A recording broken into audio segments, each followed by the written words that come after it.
এক গভীর বনে থাকতো ছোট্ট একটা টিয়া পাখি। সে ছিল খুব বুদ্ধিমান এবং দুষ্টু। সে সারাদিন কিচিরমিচির করে গান করত। সেই একই জঙ্গলে বাস করত ভয়ঙ্কর এক বাঘ।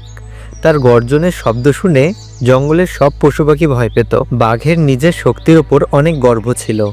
একদিন সে অনেক ক্ষুধার্ত ছিল, কিন্তু খাবার না পাওয়ায় সে বনের এদিকে ওদিকে ঘোরাঘুরি করছিল, কিন্তু কোথাও সে শিকার পেল না।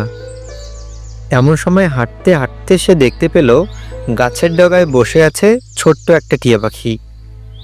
বাহ, টিয়া পাখিটা দেখতে তো ভারী সুন্দর। ওকে খেতে নিশ্চয়ই অনেক ভালো স্বাদ হবে। পেটের খিদে না মিটুক, অন্তত একটু খিদে তো কমবে। এই সুন্দর টিয়া, আজকে তুই আমার পেটে যাবি। বাঘ মামা, আমি যে ছোট, আমাকে খেয়ে আপনার কিছুই হবে না। তাহলে বল, এখন আমি কি করব? ক্ষুধা তো অনেক পেয়েছে। তুমি আমাকে হাসালে বাঘ মামা, তোমার দেখতেছি বুদ্ধি শুদ্ধি সবই কম। তাই নাকি রে? এই ছোট পাখি হয়ে এত বড় কথা বললি?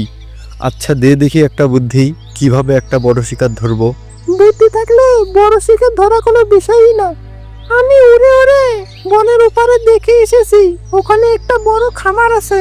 ওখানে গরু ছাগল ভেড়া সবই আছে। ওখানে গেলে তুমি একটা বড় শিকার খেতে পারবা।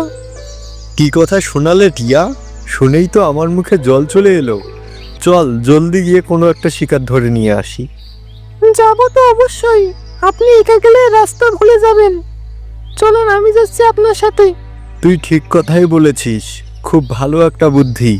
তুই তাহলে আমার পিঠের ওপর উঠে বস, তুই আমাকে রাস্তা চিনিয়ে নিয়ে যাবি। বাঘের এসব কাণ্ড দেখে টিয়া মুচকে মুচকে হাসলো, কারণ সে জানতো সে কি করতে চলেছে। এরপর টুনটুনি বুদ্ধি করে বাঘকে বলে, মামা নদীর ওপারে গেলেই অনেক খাবার পাওয়া যাবে, তুমি নদীটা পার হয়ে আসো।